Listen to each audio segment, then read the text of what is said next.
Yes,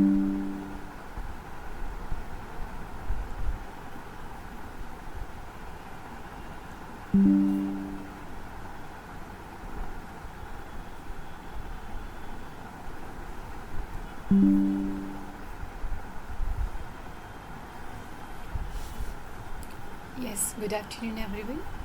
So this is our next topic, that is consent and free consent. Okay. So till now we have done with the section 12, from section 1 to 12. Now we are going to continue with section 13. तो ये जो topic है that is consent and free consent, it comes under section 13 to section 22 of Indian Contract Act. Okay. So section 13 defines what consent means. That is consent means क्या होता है, ये section 13 ने define किया है. तो definition point says when two or more persons are said to consent when they are agreed upon the same thing in a same sense. It is one of the keyword of the consent is, there are two keywords for the consent is, that is same thing and same sense. It's like जब भी आप contract में enter कर रहे हैं तो ये ज़रूरी है कि दो लोग जिस भी एग्रीमेंट को कर रहे हैं वो उस एग्रीमेंट को सेम थिंग यानी कि so called uh same property और uh kind of a same goods के बारे में बात कर रहे हो इन द सेम सेंस, वो भी एक ही सेंस में. जैसे कि फॉर एग्ज़ाम्पल अगर मैं किसी बी पर्सन से अपना घर परचेज़ करना उसका घर परचेज़ करना चाहती हूँ, तो if I want to purchase house from the B, तो मैं परचेज़ करने के इंटेंशन से बात कर रही हूँ, और अगर बी मुझे रेंट पे देने के इंटेंशन से बात कर रहा है, तो इससे क्या होगा, हम same thing, it's like we are talking about the same property but हमारे सेंस डिफरेंट हो जाएंगे. इट्स लाइक मेरा सेंस प्रॉपर्टी को परचेज़ करने से लेकर है, उसका सेंस प्रॉपर्टी को रेंट पे देने से लेकर है. तो यहाँ पे क्या हुआ, एग्रीमेंट में क्लैश हो जाएगा. दैट्स वाई अगर आप किसी ये नॉट किसी, इट्स लाइक अगर आप एग्रीमेंट को वैलिड एग्रीमेंट अगर आप बनाना चाहते हैं, लॉफुल मैनर में सही वाला एग्रीमेंट बनाना चाहते हैं, तो it is one of the essential point that कि सेम थिंग के बारे में बात हो रही हो और सेम सेंस में बात हो रही हो. अगर हम रूम को भाड़े पे देने की बात कर रहे हैं, दैट इज़ रेंट की बात कर रहे हैं, तो हम दोनों भी रेंट के ही बारे में बात कर रहे हैं और सेम प्रॉपर्टी के बारे में बात कर रहे हैं. ऐसा नहीं होना चाहिए कि ओनर के पास 3-4 प्रॉपर्टी है खार में, मुंबई में, और you can say Uttar Pradesh में, बिहार में, और in uh Mumbai only in 2-3 station, it's like Mahim में, दादर में. पता चला रेंट पे देने की बात हम दादर वाले की कर रहे हैं, सामने वाला माहिम वाले प्रॉपर्टी की कर रहे हैं. अगेन क्या हुआ, डिफरेंस आ जाएगा. That's why it is important that same thing की बात कर रहे हैं और सेम सेंस में बात कर रहे हैं, that is same purpose, same property. तो ये ज़रूरी है कि जब हम कॉन्ट्रैक्ट में एंटर करें तो कंसेंट तभी मानी जाएगी जब दोनों जो भी बातें कर रहे थे वो सेम थिंग और सेम सेंस के लिए कर रहे थे. This is what the consent means. यानी कि फर्स्ट थिंग, सबसे पहले तो ज़रूरी ये है when the parties enter into the contract, तो पहली बात तो कंसेंट मस्ट बी गिवन. मतलब कंसेंट तो हमको उनको देना ही पड़ेगा, मुझे भी सामने वाले को भी मुझे. इट्स लाइक कंसेंट ही अगर नहीं देंगे, बी ने बोला मुझे आपको अपना रूम भाड़े पे देना ही नहीं है, तो फिर बात वहीं ख़त्म हो जाती है. हमको agreement, contract, terms, condition, lawful, unlawful, सही गलत कुछ सोचने की ज़रूरत ही नहीं है. That's why parties to the contract सबसे पहला स्टेप है, दे मस्ट गिव कंसेंट कि हाँ ठीक है हम इस चीज़ को बेचना या फिर भाड़े पर देना चाहते हैं, तभी तो बात आगे बढ़ेगी. तो सबसे पहली बात कि हमको कंसेंट देना है. सेकेंड थिंग कि कंसेंट जो है वो फ्री होना चाहिए. फ्री होना चाहिए मतलब ये हम आगे डिस्कस करेंगे कि कंसेंट फ्री कैसे होता है. अभी के लिए हमको इतना याद रखना है कि parties to the contract must give consent, plus consent कैसा होना चाहिए, फ्री होना चाहिए. Actually free consent is one of the very essential element of the valid contract. अगर आपको किसी कॉन्ट्रैक्ट को वैलिड बनाना है तो ये बहुत ही ज़रूरी और इम्पॉर्टेंट एसेंशियल एलिमेंट है कॉन्ट्रैक्ट का कि कंसेंट फ्री होना चाहिए.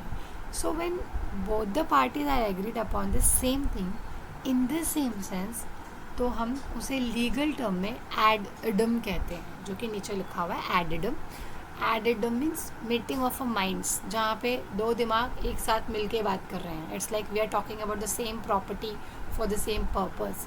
तो जब भी मीटिंग ऑफ माइंड्स होता है कहीं पे, तो हम उसे एडिडम बोलते हैं इन ए लीगल टर्म.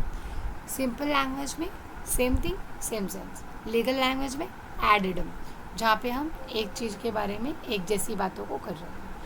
तो in a legal terms it's like we say that consent should be ad idem. When the parties are not at ad idem, तो there is no consent. यानी not at ad idem मतलब जब दोनों लोग same thing same sense में बात नहीं कर रहे हैं और उन्होंने कंसेंट दे दिया, तो हम उस कंसेंट को कंसेंट कंसिडर नहीं करेंगे. Because parties, when the parties are not ad idem, it means there is no consent. Because जब सेम थिंग सेम सेंस नहीं हुआ तो कंसेंट कैसे होगा? नहीं होगा. That's why it is one of the again important thing is that consent should be added, यानी कि सेम थिंग सेम सेंस में होना चाहिए. नाउ अभी हमने डिस्कस किया कि कंसेंट फ्री होना चाहिए. तो कंसेंट फ्री कैसे होगा? कंसेंट फ्री होगा, consent is said to be free when it is not caused by. जब ये चीज़ें कंसेंट में नहीं आती हैं तब कंसेंट फ्री होता है. जैसे कि coercion, under influence, fraud, misrepresentation and mistake. These are the 5 points. जब ये पांचों चीज़ें किसी भी एग्रीमेंट में नहीं आएंगी तो हम कंसिडर करेंगे कि भाई ये जो कंसेंट है ये फ्री कंसेंट है. तो हमेशा फ्री कंसेंट को चेक या जज करने के लिए हमको क्रॉस चेक करना होता है कि वेदर ये 5 पॉइंट्स उसमें इन्वॉल्व होते हैं कि नहीं. ओके, तो ये जो 5 पॉइंट्स हैं फ़िलहाल के लिए बेसिकली नाम याद रखिए: coercion, under influence, fraud, misrepresentation and mistake. हम आगे चल के एक एक करके डिस्कस करेंगे. सो सबसे पहले पहला वाले ले लेते हैं, दैट इज़ कोअर्जन. ये जो टेबल मैंने यहाँ पे प्रेजेंट किया है छोटा सा, coercion, under influence, fraud, misrepresentation, mistake का, उसके सामने मैंने लिखा हुआ है वर्डेबल. और जो हमारा लास्ट टर्म है मिस्टेक, उसके सामने लिखा है वॉइड. इट मीन्स एग्रीमेंट्स जिसमें कोवर्जन, अंडर इन्फ्लुएंस, फ्रॉड या मिसरिप्रेजेंटेशन आता हो, वो एग्रीमेंट्स वॉइडेबल होते हैं. और अगर मिस्टेक आ गया 5वां वाला, तो वो एग्रीमेंट वॉइडेबल नहीं होगा, वॉइड होगा. Void, voidable, void ab initio, ये सब डेफिनेशंस मैंने स्टार्टिंग में कराए थे. इसीलिए during our first lecture, because मुझे पता था कि आगे काम आएगी. ओके, तो ठीक है, बस याद रखो कि स्टार्टिंग के जो 4 हैं, that is coercion, under influence, fraud, misrepresentation, they are voidable. And last वाला मिस्टेक में जाके अगर आप एग्रीमेंट करते हो तो that is void in nature. ठीक है, come to the next point, that is coercion को थोड़ा डिटेल में देखते हैं कि एक्चुअली कोअर्जन क्या होता है, कोअर्जन की क्या एसेंशियलिटीज़ हैं, क्या इफ़ेक्ट होगा कोअर्जन हुआ तो. और कोअर्जन का जो कॉन्ट्रैक्ट है, अभी हमने ये टेबल में देखा कि वॉइडेबल होगा, तो फिर वो वॉइडेबल क्यों होगा. ओके, तो हम कोअर्जन वाले पॉइंट को पढ़ते हैं. Coercion is defined in section 15. Section 15 में आपको कोअर्जन का डेफिनेशन मिल जाएगा. कोअर्जन सिंपली मीन्स धमकी देना, डराना, किसी को दबाना, मतलब दबाव में किसी काम को करवा लेना. Simple language for understanding, this is what the meaning of coercion is. अब अगर आप लीगल मतलब लैंग्वेज में बात करो तो coercion means we can say it's committing या फिर थ्रेटनिंग टू कमिट. दोनों भी चीज़ें आती हैं कोअर्जन में. जैसे किसी को डराने के लिए ज़रूरी नहीं ना कि तुम उसको थप्पड़ मार के डराओगे, थप्पड़ मार दूंगा कह के भी डरा सकते हैं. तो यानी कि कोअर्जन इज़ कमिटिंग, यानी कि या तो उस एक्ट को कर देना या फिर थ्रेटन टू कमिट, कर देने की धमकी देना. कौन सा एक्ट? विच इज़ प्रोहिबिटेड और forbidden by our Indian penal code. Indian penal code is क्या है? Indian penal code is the name of the act. जैसे आप कॉन्ट्रैक्ट एक्ट पढ़ते हो, वैसे हमारे पास एक IPC एक्ट है, Indian penal code. Indian penal code में बताया गया है कि कौन सी चीज़ें पनिशेबल होती हैं. जैसे कि अगर आपने किसी के परमिशन के बिना उसके गुड्स को, उसके सामान को चुरा लिया, छुपा लिया, उसके कंसेंट के बिना, उसको इन्फॉर्म किए बिना, तो this act is considered as a theft and इसके लिए so and so punishment allot की जाएगी. ऐसा IPC में लिखा हुआ है. तो that is Indian penal code, short form of IPC. Short form is IPC of Indian penal code. तो इंडियन पिनल कोड में जो भी हम ऑफेंसेस कमिट करते हैं, चोरी, रॉबरी, डकैती, कोवर्जन, कोई भी ऑफेंस अगर आप कमिट करते हो तो each and every offences are mention in our IPC including their punishment.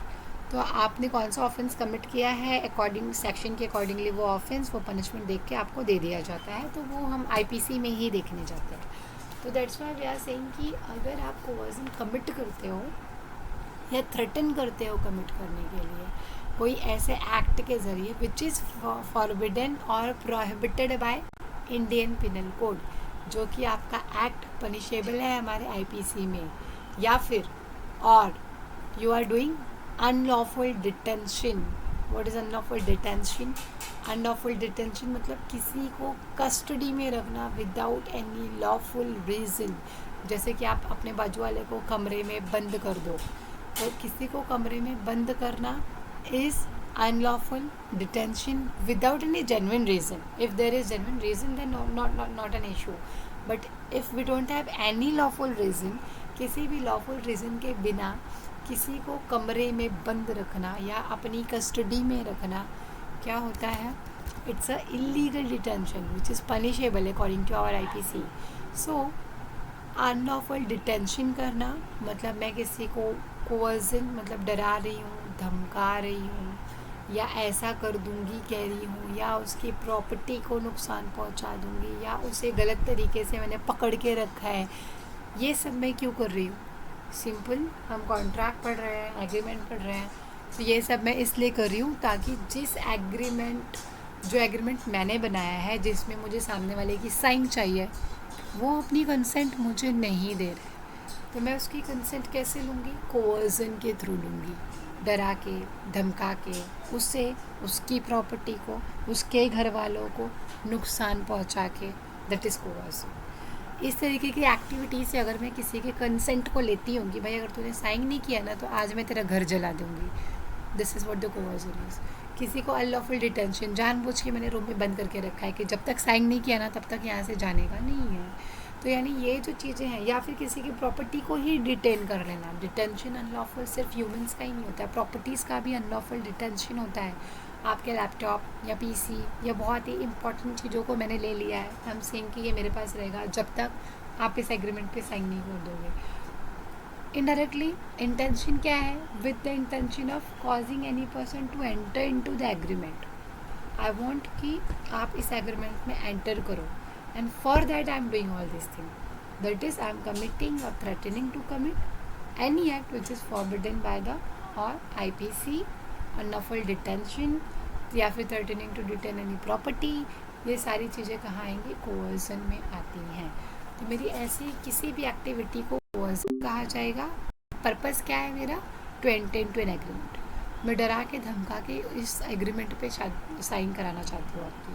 तो ये अगर इस तरीके की एक्ट के वजह से सामने वाले ने कॉन्ट्रैक्ट पे साइन किया है, एग्रीमेंट पे साइन किया है, तो क्या उसका कंसेंट फ्री हुआ? नहीं हुआ ना, उसने तो डर में साइन किया है। That's why consent is not free here. That's why we say consent is said to be free when it is not caused by. Consent free तब होगा जब उसमें कोवर्जन नहीं होगा। Now if we talk about the, ये तो consent का coercion का डेफिनेशन था। Essentialities of the coercion says coercion may proceed from anybody, even a person who is not a party to the contract। ऐसा नहीं कि कोवर्जन जिसका sign मुझे चाहिए एग्रीमेंट पे, मैं सिर्फ उसी को डराऊंगी, धमकाऊंगी। मैं उसके घर वालों को भी डरा और धमका सकती हूँ, that is members of his house hold. उसकी बहन या भाई मुझे मिले थे रास्ते में, मैंने यूं ही बैग वैग छीन के थोड़ा परेशान किया, और फिर जिससे मुझे साइन करना था उसको बोला कि तेरी बहन ने बताया कि आज क्या हुआ उसके साथ। This is also coercion. Coercion does not means कि आप डायरेक्टली जो पार्टी है उसी के साथ इन चीज़ों को कर रहे हो। अगर आप उसके फैमिली में किसी मेंबर्स को, फैमिली के किसी सामान को परेशान कर रहे हो जो कि पार्टी भी नहीं है कॉन्ट्रैक्ट का, वो हमारी कॉन्ट्रैक्टिंग पार्टी ही नहीं है, बट हाँ जो जिससे मुझे कॉन्ट्रैक्ट करना है, जिससे मुझे एग्रीमेंट करना है, उससे रिलेटेड पर्सन है, उसे भी अगर आप परेशान कर रहे हो तो भी वो कोवर्जन होता है। That is also included in the coercion. Next, coercion includes physical compulsion also, that is physical force, किसी भी तरीके का डर, किसी भी तरीके का डेंजर, चाहे वो ह्यूमंस को लेकर हो या वो गुड्स को लेकर हो. अगर ये सारी चीज़ें, ऐसी सिचुएशंस मैं क्रिएट करती हूँ किसी की साइन लेने के लिए, किसी का कंसेंट लेने के लिए, तो that is consider as a coercion. Coercion ये भी इंक्लूड करता है अनलॉफुल डिटेंशन, तो मैंने बताया, दैट इज़ किसी के परमिशन के बिना उसको ज़बरदस्ती रोक के रखना और उसकी प्रॉपर्टी को भी डिटेन करने की धमकी देना कि भाई तूने मेरी बात नहीं सुनी तो देखना कल तेरा लैपटॉप वगैरह सब मेरे पास रहेगा. तो ये सब क्या है? कोअर्सन है. अगेन ये सब कुछ करने के पीछे what is my intention? My intention is to causing any person to enter into an agreement. I want कि ये जो सामने वाला पर्सन है ये एग्रीमेंट में एंटर करे, इसीलिए मैं ये सब कर रही हूँ. ओके, तो all these activities comes under the definition of coercion only. और ये सारी इसेंशियलिटीज़ है कोअर्सन की. अगर ऐसा कुछ होता है तो वो कोअर्सन के डेफिनेशन में आता है. If we talk about the effect of coercion, that is coercion का क्या इफ़ेक्ट है, क्या प्रभाव है. तो इफ़ेक्ट ये है, अभी तो ऊपर ही हमने पढ़ा कि अगर कोअर्सन एंड इन्फ्लुएंस, फ्रॉड, मिसरिप्रेजेंटेशन के थ्रू आप आपका कॉन्ट्रैक्ट करते हो तो दैट इज़ वॉइडेबल. तो सबसे पहला इफेक्ट तो यही हो गया कि when consent to an agreement is caused by coercion, अगर आपका जो कंसेंट एग्रीमेंट का है कोअर्सन से लिया गया है तो एग्रीमेंट, जो भी एग्रीमेंट पे हमने एंटर किया है वो वॉइडेबल होगा at the option of the party whose consent was so caused. Now, what is the meaning of a voidable? Voidable मतलब मैंने बताया था when the party have option to choose. एक एग्जांपल लिया था हमने voidable को समझने के लिए. That is, in case अगर किसी गर्ल चाइल्ड की माइनर एज में शादी हुई है तो when she attains the age of a majority, तो she has option to choose कि वो उस मैरिज को कंटिन्यू करना चाहती है या नहीं. ऑप्शन मीन्स वॉइडेबल, मतलब शी हैज़ ऑप्शन. अगर वो कंटिन्यू करती है तो यही वॉइडेबल कॉन्ट्रैक्ट वैलिड बन जाएगा. अगर वो कंटिन्यू नहीं करती है तो यही वॉइडेबल कॉन्ट्रैक्ट क्या हो जाएगा? वॉइड हो जाएगा. That is null and void which does not have any legal validity और लीगल एग्जिस्टेंस. तो फर्स्ट पॉइंट सेज कि जो कंसेंट है एग्रीमेंट का वो कॉज बाय कोअर्सन अगर है तो वो वॉइडेबल होगा. मतलब भले ही मैंने सामने वाले को एग्रीमेंट में एंटर करने के लिए डरा के, धमका के, प्रॉपर्टी उसकी लेके, इलीगल डिटेंशन करके क्यों ना मैंने उसकी कंसेंट ली हो, बाद में अगर वो बोलता है कि नहीं नहीं मुझे चलेगा ये एग्रीमेंट, मुझे इस एग्रीमेंट को कंटिन्यू करना है, तो फिर क्या हो जाएगा? फिर वो एग्रीमेंट को कंटिन्यू कर सकता है ना. Means letter on if he wants, ऐसा हुआ कि मुझे सज़ा भी मिल गई, कोअर्सन के बदले मुझे पनिशमेंट मिल गई, तो उसने बोला ठीक है एग्रीमेंट तो हो ही गया, अभी साइन तो किए कर ही दिया था ना मैंने, डर से ही सही, तो इसको मुझे कंटिन्यू करना है. तो अगर वो पार्टी कंटिन्यू करना चाहती है तो कंटिन्यू कर सकती है.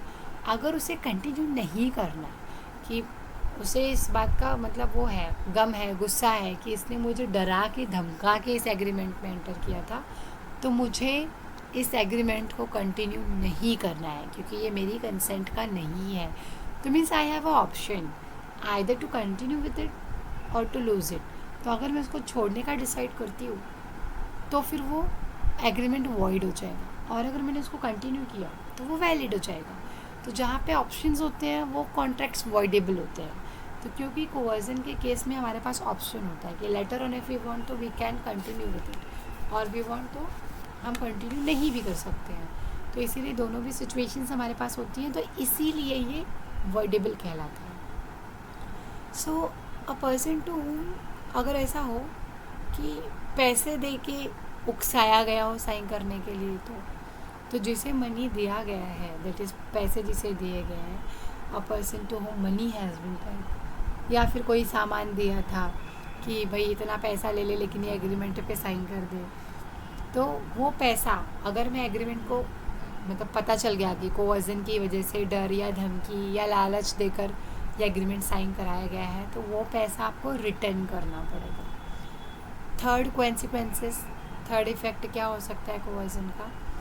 थर्ड इफ़ेक्ट ये है कि हम इस एग्रीमेंट और कॉन्ट्रैक्ट को कैंसिल भी तो कर सकते हैं, बिकॉज ये कोवर्जन पे बेस्ड है.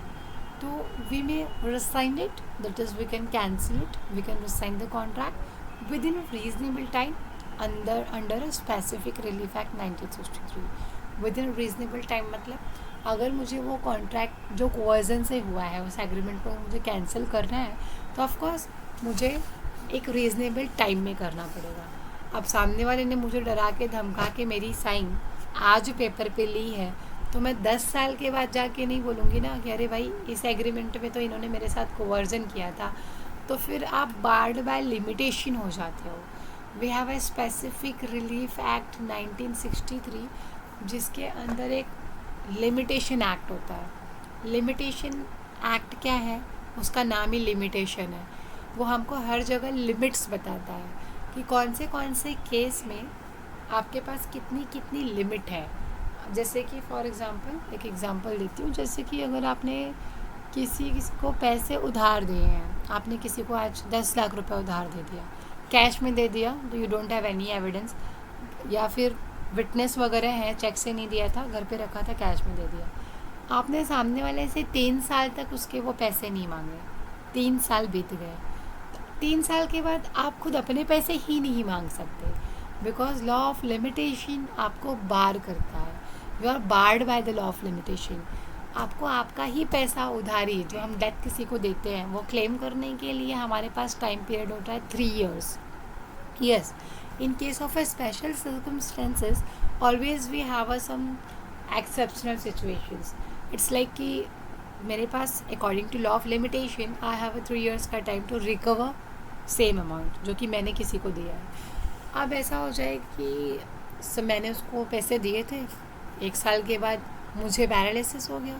Because of that paralysis I am not able to approach to the court ना. ये एक ऐसी बीमारी है कि मैं कोर्ट तक अप्रोच ही नहीं कर सकती, तो फिर मैं क्लेम कैसे करती? मैं ठीक ही 7 साल के बाद हुई, तो जब मैं ठीक हुई तब मैं आ गई क्लेम करने के लिए मेरा अमाउंट.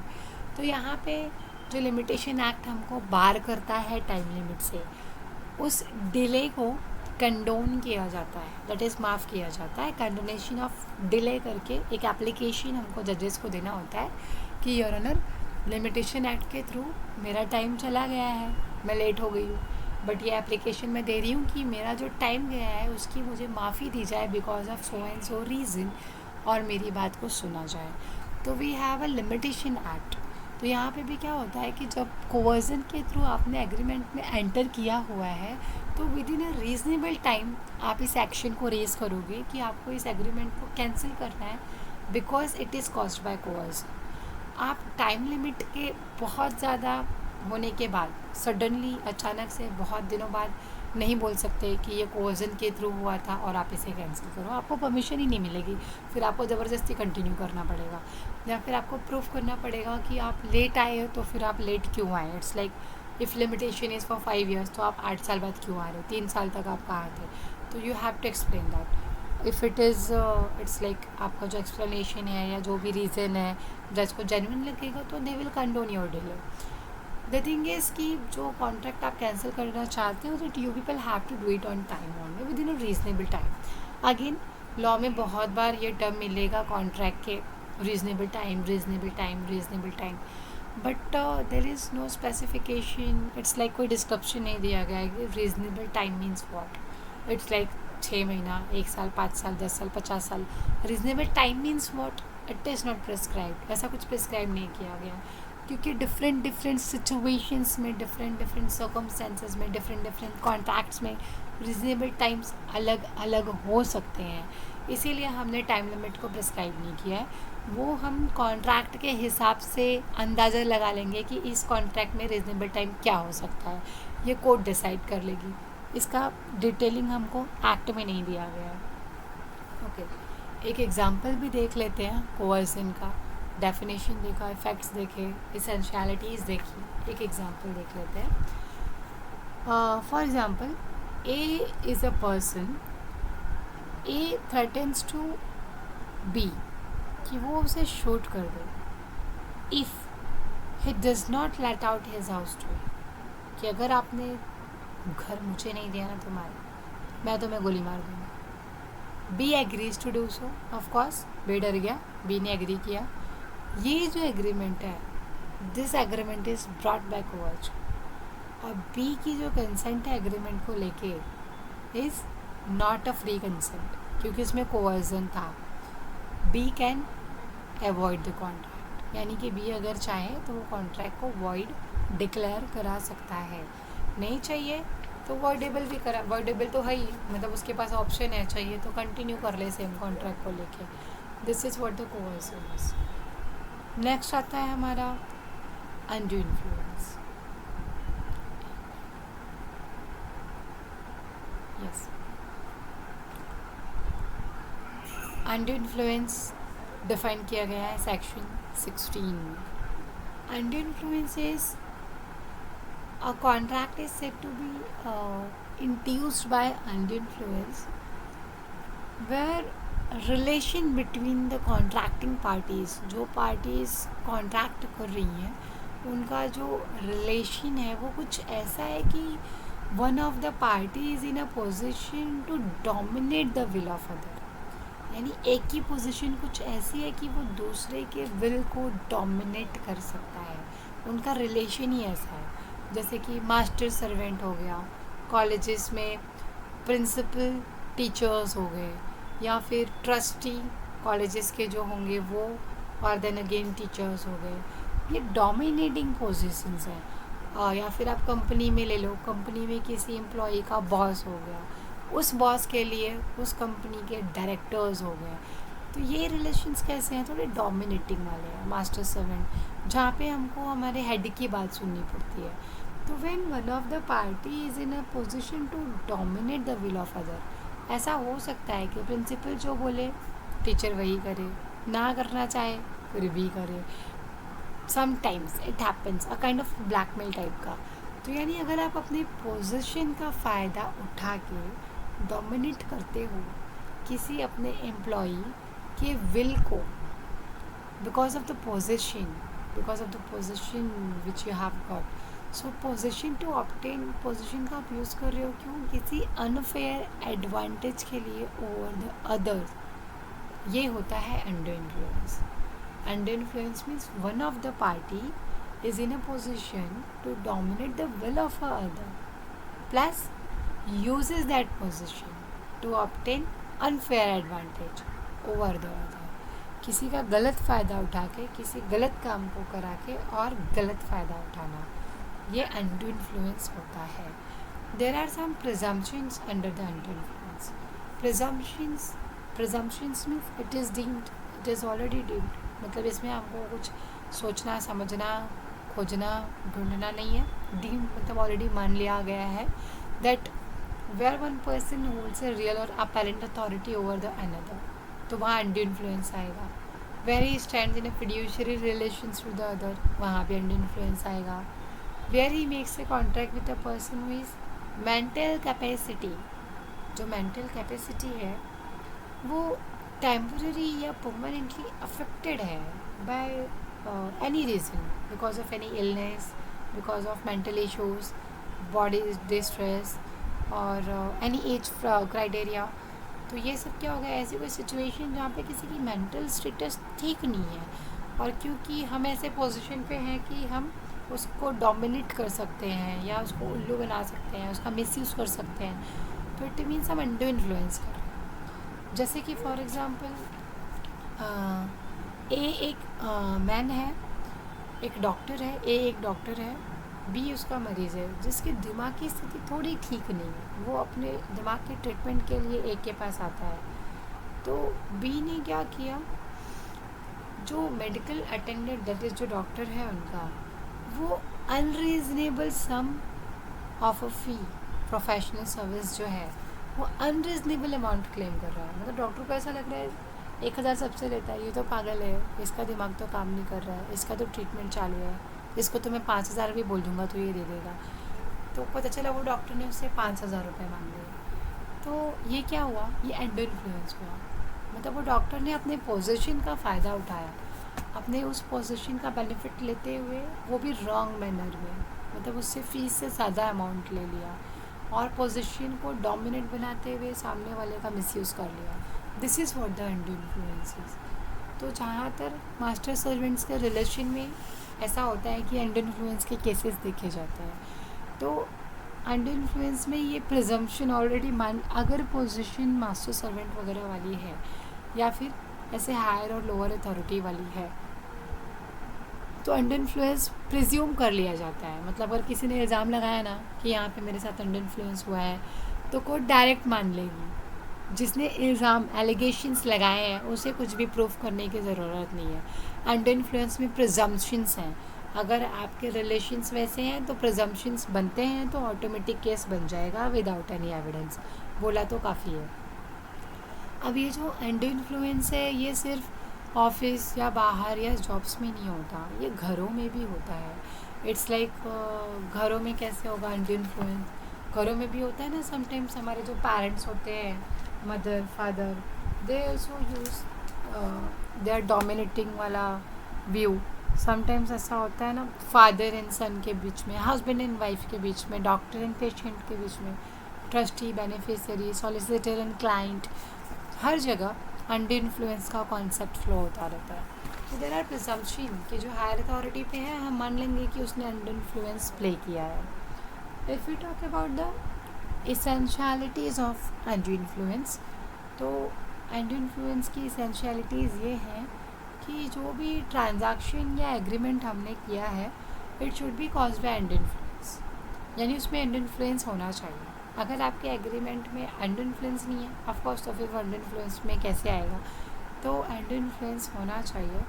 और जो पार्टीज़ हैं वो उस पोजीशन में होनी चाहिए कि वो दूसरे वाले के विल को डोमिनेट कर सके.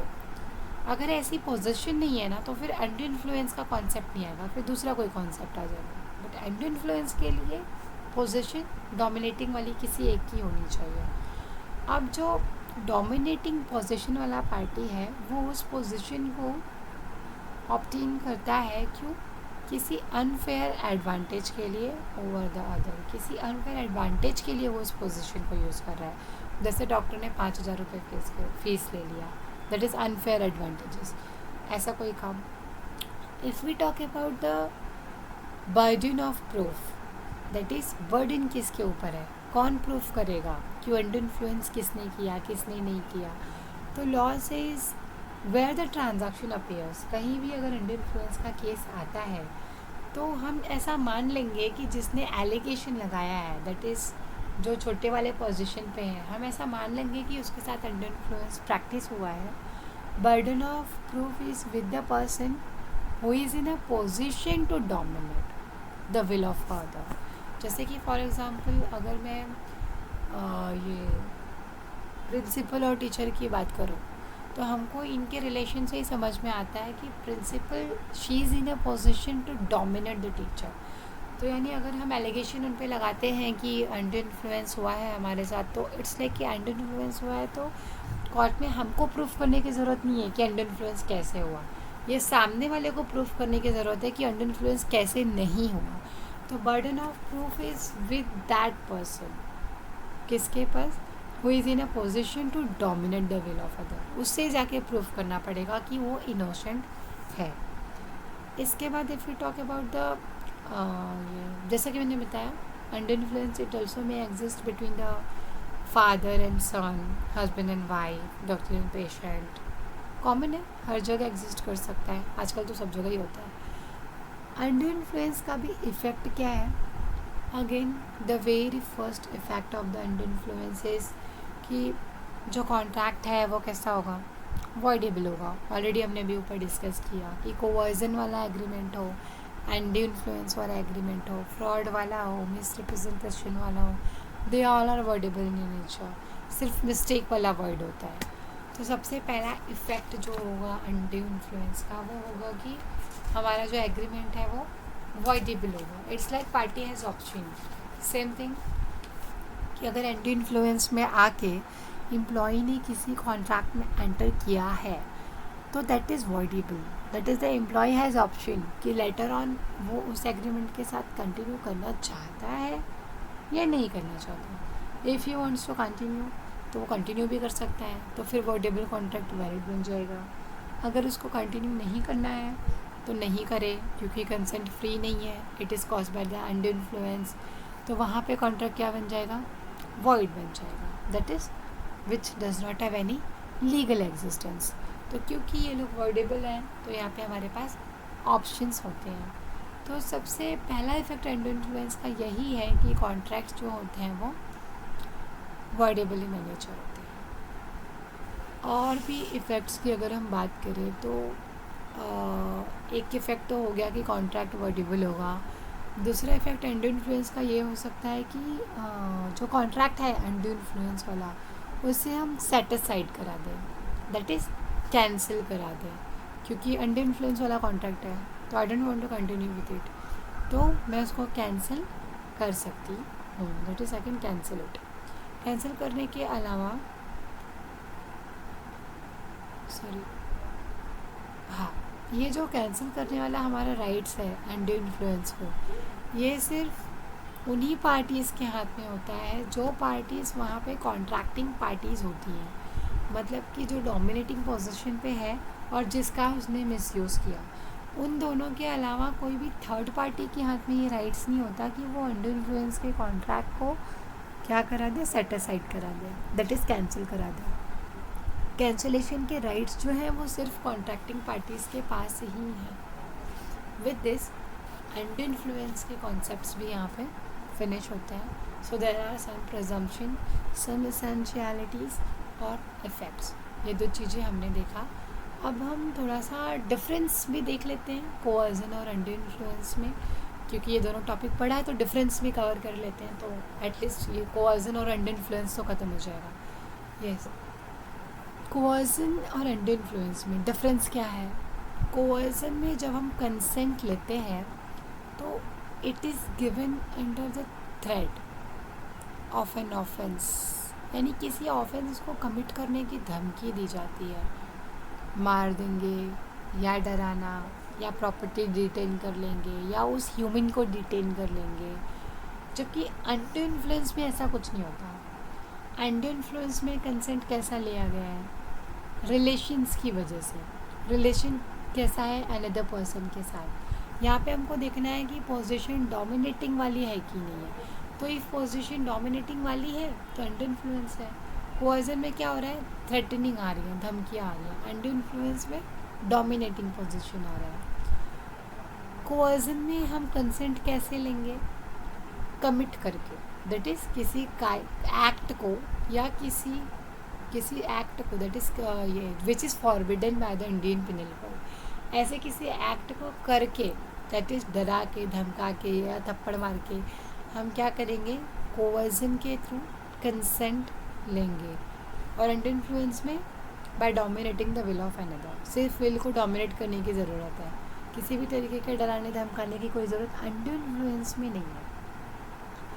कोअर्जन में हम कंसेंट ले सकते हैं किसी को इलीगली डिटेन करके या उसकी प्रॉपर्टी को डिटेन करके, तो इलीगल डिटेंशन या फिर अनलॉफुल मैनर में प्रॉपर्टी को चुरा लेना, छुपा लेना, इस तरीके से भी हम कंसेंट ले सकते हैं कोअर्जन में, डरा के धमका के। बट यहाँ पे अंडर इन्फ्लुएंस में कंसेंट को कैसे लेंगे, consent is obtain bye influencing the subordinate party. जो हमारे सबऑर्डिनेट पार्टी है हम सिर्फ उसे इन्फ्लुएंस करके ही कंसेंट को लेंगे। कोअर्जन में क्या होगा, कोअर्जन ज़्यादातर फिज़िकल कैरेक्टर वाला होता है, यहाँ पे फिज़िकल वायलेंस वगैरह भी इंक्लूड है कोअर्जन में। अंडर इन्फ्लुएंस में ऐसा कुछ नहीं है। अंडर इन्फ्लुएंस में क्या हो रहा है, मोरल कैरेक्टर इन्फ्लुएंस हो रहा है, इंसानियत, सच्चाई, अच्छाई, सही गलत, ये फैक्टर्स इन्फ्लुएंस हो रहे हैं। मोरल फोर्स, मेंटल प्रेशर देता है अंडर इन्फ्लुएंस। कोअर्जन की बात करें तो there must be an intention to causing hurt to any person who is entering into the agreement. Coercion में हम उसे तकलीफ़ या चोट पहुंचाना चाहते हैं सो दैट वो एग्रीमेंट में एंटर करे। अंडर इन्फ्लुएंस में क्या है, हम किसी को तकलीफ़ या चोट नहीं पहुंचा रहे हैं।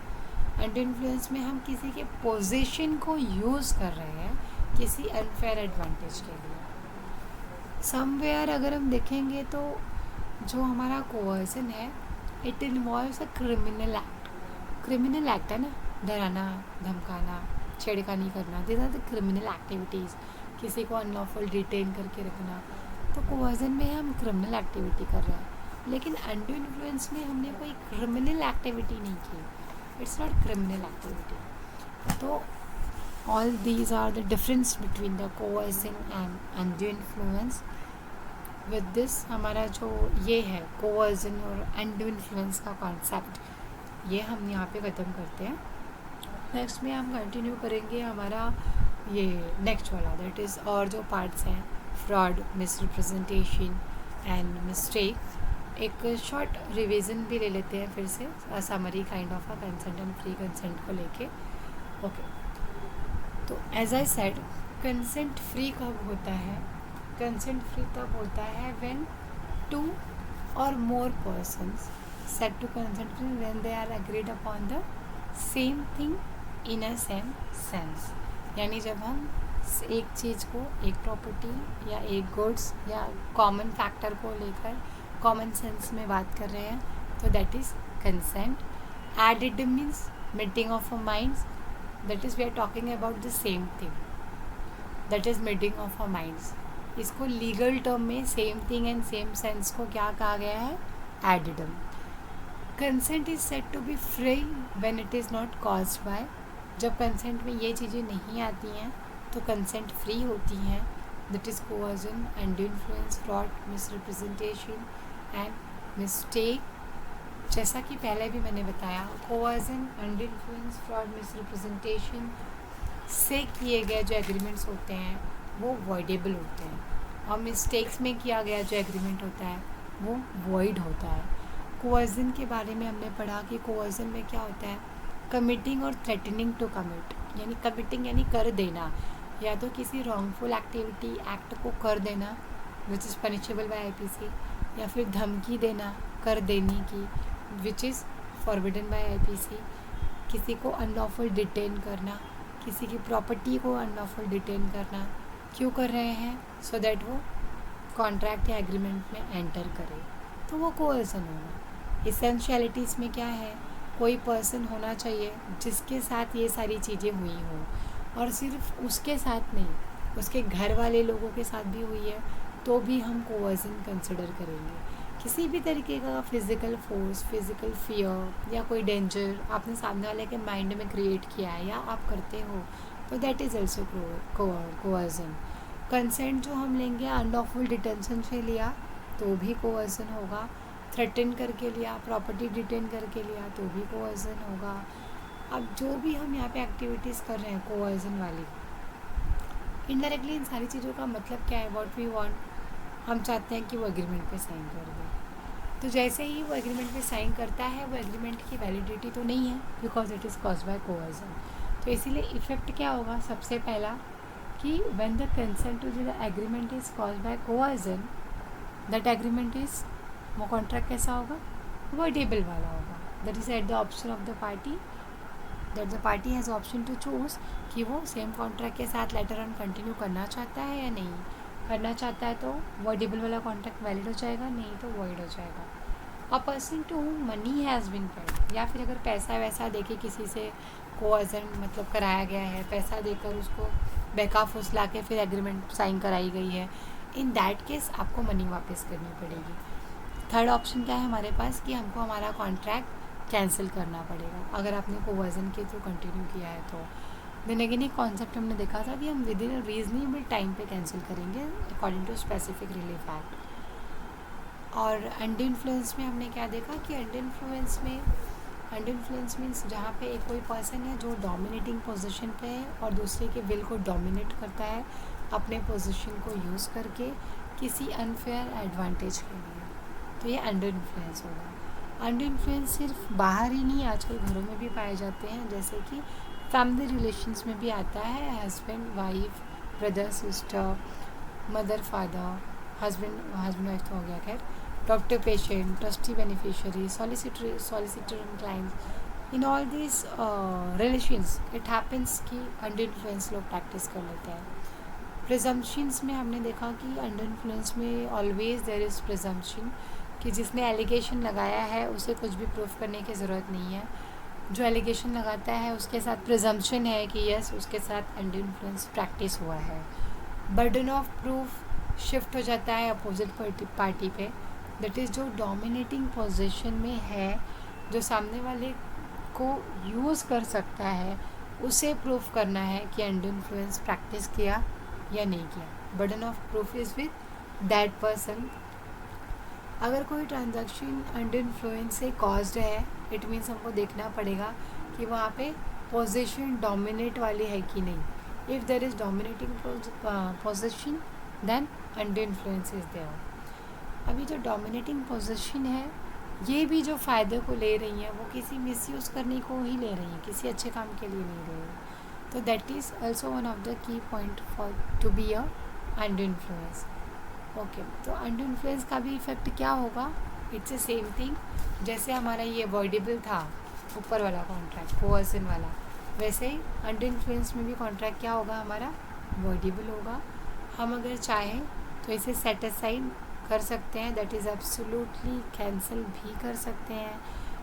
और जो पार्टीज़ कॉन्ट्रैक्टिंग पार्टीज़ होती हैं सिर्फ वही क्या कर सकती हैं? अंडर इन्फ्लुएंस के एग्रीमेंट को कैंसिल कर सकती हैं। जो एग्रीमेंट्स जो पार्टीज़ कॉन्ट्रैक्टिंग पार्टीज़ नहीं हैं, वो आउट ऑफ वाली हैं, थर्ड पार्टी हैं, तो उनके पास कोई राइट्स नहीं है कि वो अंडर इन्फ्लुएंस के एग्रीमेंट को आके कैंसिल करने के लिए कहें। सिर्फ वही नहीं, कोअर्जन में भी वैसा ही है। कोअर्जन में भी अगर किसी ने थ्रेट, धमकी या कुछ दी है, तो जिस पर्सन को थ्रेट दिया है या धमकी दिया है उस पर्सन को ही राइट्स है कोअर्जन के अगेंस्ट केस करने के लिए। कोई भी थर्ड पर्सन जाके नहीं बोलेगा कि आपको पता है ए को धमकी आई है। ए को अगर धमकी आई है, ए के साथ कोअर्जन यूज़ हो रहा है, तो ए खुद जाके बोलेगा कि मेरे साथ कोअर्जन है। अदरवाइज़ बी और सी के बोलने पे इतना ज़्यादा मतलब माइंड नहीं किया जाएगा, बिकॉज यहाँ पे भी क्या करना है, जो कॉन्ट्रैक्टिंग पार्टी है they only have to mention कि कोअर्जन उनके साथ हुआ है, इंक्लूडिंग देयर फैमिली मेम्बर्स। अगर उनके फैमिली मेम्बर्स के साथ हुआ है तो भी वो भी जाके बोल सकते हैं, जबकि वो लोग मेंबर ऑफ कॉन्ट्रैक्ट नहीं है, it's like party of a contract नहीं है। फिर भी अगर फैमिली वालों के साथ कोअर्जन हुआ है तो भी सेकेंड पार्टी जाके बोल सकती है कि मुझे आपके साथ कॉन्ट्रैक्ट नहीं करना, कंटिन्यू करना, नहीं मतलब कंटिन्यू नहीं करना। विद दिस थोड़े से डिफरेंसेस भी देखे हमने, दैट इज़ यहाँ पे कंसेंट थ्रेटन से ली जाएगी, वहाँ डोमिनेटिंग पोजीशन से ली जाएगी। यहाँ हम कंसेंट के थ्रू क्या करेंगे, किसी को डिटेन करेंगे कंसेंट लेने के लिए, थ्रेटन करेंगे और इलीगल डिटेंशन करेंगे, अनलॉफुल एक्टिविटीज़ करेंगे। अंडर इन्फ्लुएंस में हम ऐसा कुछ नहीं करेंगे, वहाँ पे हम सिर्फ किसी के विल को डोमिनेट करेंगे। यहाँ पे कंसेंट लेने के लिए प्रॉपर्टी को डिटेन करेंगे, लोगों को डिटेन करेंगे। यहाँ पे हम क्या करेंगे अंडर इन्फ्लुएंस में, सिर्फ किसी की जो सबऑर्डिनेट पार्टी है, यानी जो कमज़ोर पार्टी है, उसके कंसेंट को थोड़ा सा इन्फ्लुएंस करेगा और कुछ नहीं। कोअर्जन में फ़िज़िकल फोर्सेस भी इन्वॉल्व हैं, अंडर इन्फ्लुएंस में फ़िज़िकल फोर्स नहीं होता, उसमें मोरल कैरेक्टर्स इन्वॉल्व है। There must be intention of causing any person to enter into the contract. सही बात है, हम सबका ये सारे कामों को करने का, कोअर्जन, अंडर इन्फ्लुएंस या कोई भी काम को करने के पीछे इरादा क्या है, कि इंटेंशन क्या होना चाहिए कि पार्टीज कॉन्ट्रैक्ट में एंटर कर ले।